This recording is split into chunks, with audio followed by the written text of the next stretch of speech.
Here at Formula Drift, Texas with newly licensed Pro 2 driver Dustin Miles right here. He has a beautiful Inks Electric sponsored S13. Super cool JDM livery, super cool car, very advanced, all sorts of top of the line goodies in there. We wanted to get his impression of what it's like running Pro 2 as a new driver coming up from Pro-Ams. What Pro-Ams did you run? I ran 2 Pro-Am series last year, US Drift as well as Southeast Drift Union. I wanted to try and get a taste of a driver pool kind of all over the country and also get myself ready for some traveling, because I know at this level you have to do a lot of traveling. Like I'm from Atlanta, East California, we're in Texas. There's a lot going on out here, so I tried to kind of prepare myself as best I could for that. And I only ran 2 rounds of US Drift because I had some mechanical problems in the first couple rounds, and then I just focused on Southeast Drift Union because they and then all Pro-Am series that year met and had the final round at the same location, and then we all had like a Pro-Am battle at the end of it. It was pretty fun. So it was like, just focus on one or the other because they're all going to be at the same place at the end. And I was able to earn a license in Southeast Drift Union. I finished 2nd. Very nice, very nice. And that was in your old car, correct? Yeah, that was in my Garage Moon Power coupe. It's a very similar car to the car I built for Pro 2. It was kind of like the test dummy for a lot of the things that I was wanting to do with this car, and kind of testing it out, see if it would work. Okay, do I need to improve it? Yes. Okay, no I don't. This will work. Okay. And basically the only thing I kept was actually the engine platform. So. Okay. And what's your kind of impressions after your first 2 Pro 2 events? Basically the biggest impressions right now was it was my biggest caveat, I would say, if I could go back and change one thing, would have been focused on getting my Pro 2 car ready for Pro-Am and not trying to try out a brand new chassis my first year of Pro 2, because that's been the biggest hurdle with getting to an event, driving it, have a great time, and then finding out something that's failing and having to improve it here and missing a whole event like what happened to me this weekend. So, but at the same time, it's good to be out here and getting that seat time, and it's fun, it's a great time, but it's just better to stay with the same chassis, you know, even if it's very similar builds. Like, it's better just to have that car that you're going to come out here and dialed in. So in St. Louis, you had a pretty good performance. Yeah, St. Louis. They're just warming up their tires. St. Louis was good. We went out there and had a good time in qualifying. The track was kind of like it flowed very nice. The whole track, the layout of the track flowed very nice. Here, I had a little bit of a hard time adjusting to the first turn, because it's like you enter kind of fast and then it's like a complete 180, and it's a very weird radius. Yeah, a lot of throttle management through that. Yeah, a lot of throttle management, and I just wasn't approaching it right. But I kind of saw that later, and I'll know for next year how to adjust my line. Yeah, that's good. Yeah. After the first 2, or this will be the 3rd event, I guess. What are you expecting going into Irwindale? I'm hoping to be able to patch my car up from the kind of mistakes in the build for this year to be able to get it through Irwindale, and then be able to readjust it for next year. Yeah. And be prepared to come out and have a good showing for myself. Yep. You know, I think that's the best approach for me.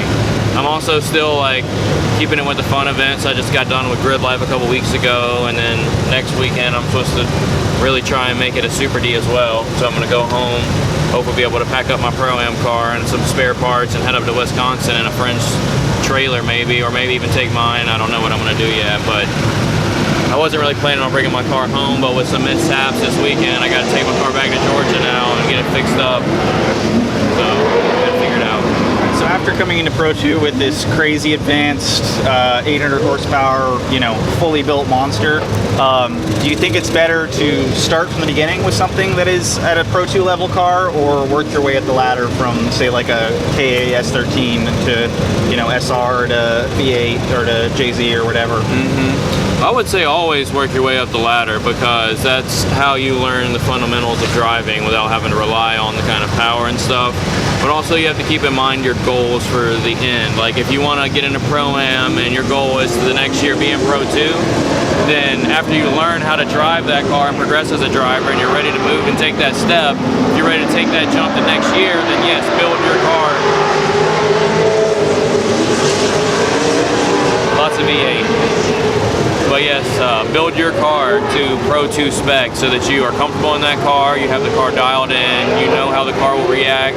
Start, as soon as you get comfortable in that car, start adding more grip and more grip and more grip till you get uncomfortable, because no matter how much power and grip you think you have in your car right now, you're still gonna not be up to snuff with everybody out here right now. It doesn't matter, because you're always gonna have to keep advancing because everybody else is advancing and always trying to take the next step, so you're gonna have to keep doing that as well to be able to keep up.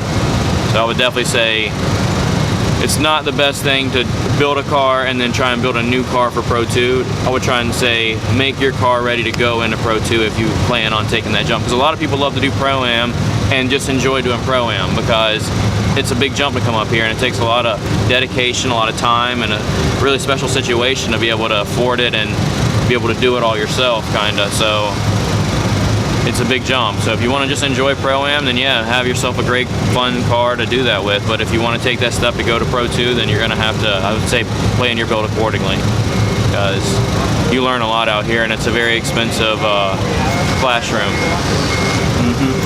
No big jumps, all baby steps. Baby steps, yeah. Baby steps. I feel that. What piece of advice would you give to somebody if they wanted to get into drifting, no matter what level, like if they were just starting out? I would say everyone should get into drifting, because at the core level of it, you're going to learn the basic mechanics of a car, and you're going to learn basic driving skills. So it's fun, and you'll learn a lot, and you'll meet a lot of great people that genuinely want to help you and want to see you doing better and want to see you coming back out. It's not like a competition setting out there. Everybody wants to have fun with each other, and the more people we have on track, the more fun we're going to be having. So I would say, if you do, as long as you do, just like learn from the basics on up, you know? Start with the most basic setup you can get. Doesn't matter what car you want to start with, just start in its most basic form and then progress as you go, you know? Suspension mods, power mods, whatever else you want to do. But just, you know, take it step by step, and don't get overboard too fast, because you can get burned out real quick. It can get real expensive fast if you take the wrong path. Pancakes or waffles? Waffles. Good call. Yeah. Bacon or sausage? Vegetarian. So vegan sausage. So over the years, we've seen a lot of people who come into this game and they bring a ton of money and a big trailer, a nice car, and they wash out after a year or two. What do you think the best plan is to keep that from happening? And what have you done yourself to kind of make sure that your program is sustainable in the years to come? Well, I think the best way to overcome that is to be very well prepared by not trying to rush a build together to get it in here, because I'm sure a lot of those guys wash out because of mainly just car problems, you know, like coming to events and not being able to even get to drive. And it takes a lot of money even to get here, whether we get to go turn a lap or not. So it's a very, very easily thing to lose motivation on if you're not getting to drive. Yeah. So basically taking your time and making sure your program's prepared before you make this jump. If you have to take a year off in between Pro-Am and Pro 2 to make sure you're prepared, then do that. And if you feel like you need to run a couple of seasons of Pro-Am to be fully prepared, then do that. Like, don't rush your way into here, because it's really hard to find your own spot to where it can be for you for good. It's very hard, very slim chances, but it's, you know, it's there. It's the end goal for all of us as a driver, I feel like, to be able to, you know, be able to build our brand enough to find our spot, just to be able to stay here and enjoy the sport for a little while. Pinto beans or black beans? Oh, I like them both together. All right. Like a threesome? Oh yeah. A beansome? More the merrier. What gives you the right? To have miles of style? No, just what gives you the right? What, to Just do this? The right. The right? Just what gives you the right? Sweet baby Jesus. And who do you think you are?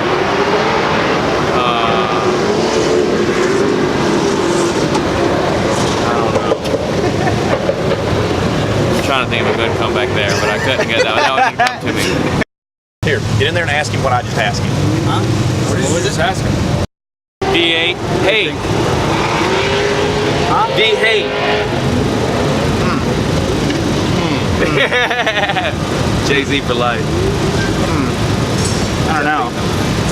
I'm not really into boat anchors. You know? It's a big, heavy motor, and it's just... It is up there. Yeah. Sound better though, in my opinion.